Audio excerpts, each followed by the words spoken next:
સરહદી વિસ્તારના અનેક ગામોના અનેક ખેતરો પાણીમાં ગરકાવ જોવા મળી રહ્યા છે।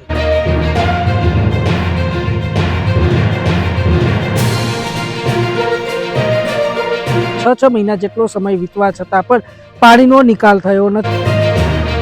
રોડની અંદર પાણી ભરાયેલા છે, જેને હિસાબે અત્યારે જમીનો બંજર બની ગઈ છે। ખેડૂતોને જમીન સુધરે એવી કાર્યવાહી કરવામાં આવે એવી અમારી તમામ આ વિસ્તારના ખેડૂતો વતી અને એક આગેવાન વતી હું રજૂઆત કરું છું। આજે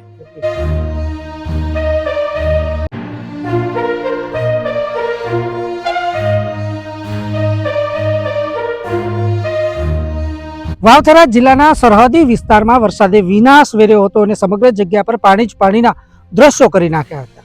આ વાતને આજે 5 મહિના કરતાં વધુનો સમય વીતવા છતાં પણ અત્યારે સરહદી વિસ્તારના અનેક ગામોના અનેક ખેતરો પાણીમાં ગરકાવ જોવા મળી રહ્યા છે। જ્યાં જુઓ ત્યાં પાણી જ પાણીના દ્રશ્યો સામે આવી રહ્યા છે। ખેતરો જાણે તળાવ બની ગયા હોય તેવું લાગી રહ્યું છે।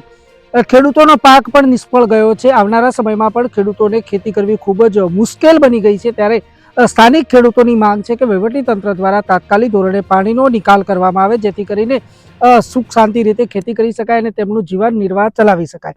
પરંતુ આ જગ્યા પર અત્યારે 6 મહિના જેટલો સમય વીતવા છતાં પણ પાણીનો નિકાલ થયો નથી અને ખેતરો તળાવ બનેલા જોવા મળી રહ્યા છે। ત્યારે હવે જોવાનું એ રહે છે કે આ જગ્યા પર ક્યારે પાણીનો નિકાલ થાય છે અને ક્યારે ખેડૂતોની જીવનશૈલી ખેતી પર આધારિત બને છે અને ક્યારે આ જગ્યા પર ખેડૂતો ખેતી કરે છે તે તો આવનારો સમય જ બતાવશે। Suresh Galchar, DNR news, વાવથરા।